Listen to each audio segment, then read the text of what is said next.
When learning Korean, it's vital to have fast and easy access to a translation app or a dictionary app. And today we're going to check out two of the more popular ones, Google Translate and Naver Dictionary, the native Korean version. So, I'll let you know which one is the best, but first let's go ahead and just look through Google Translate. First up is Google Translate. To me, the biggest advantages of Google Translate, AI technology. It's just got a reputation for being more accurate, and it's said to have approached human-level accuracy for related languages, such as Spanish and English, and it's learning how to translate Korean to Japanese without first going through English. And as the AI continues to comb through the internet to self-improve its translations, it's assured to get better. The phrasebook and SNS translation services are also fascinating. As long as you're signed into your Google account, just click the star next to the translation you want to remember and it saves it for you. Boom! And the phrasebook also, it pulls up your text messages if you need to translate them.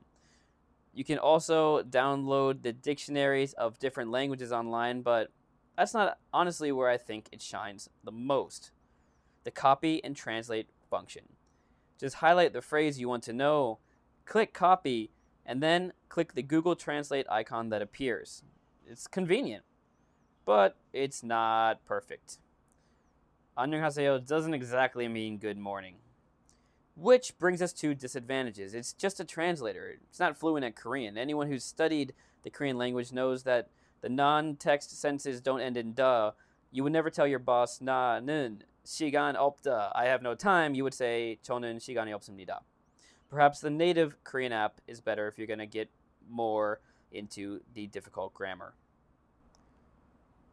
So that was the rundown of Google Translate. Now let's switch our focus over to Naver Dictionary.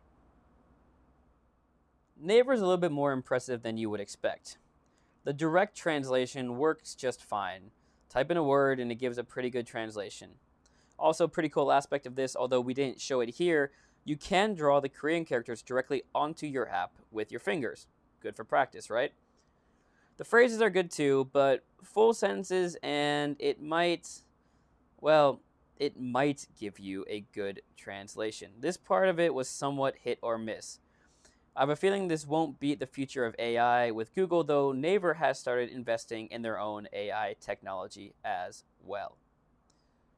But where does Naver Dictionary shine the brightest? For me, the biggest advantage can be seen when we use the Korean English dictionary. If you take a simple word like happy and translate it into Korean, you can see multiple uses of the word in different contexts.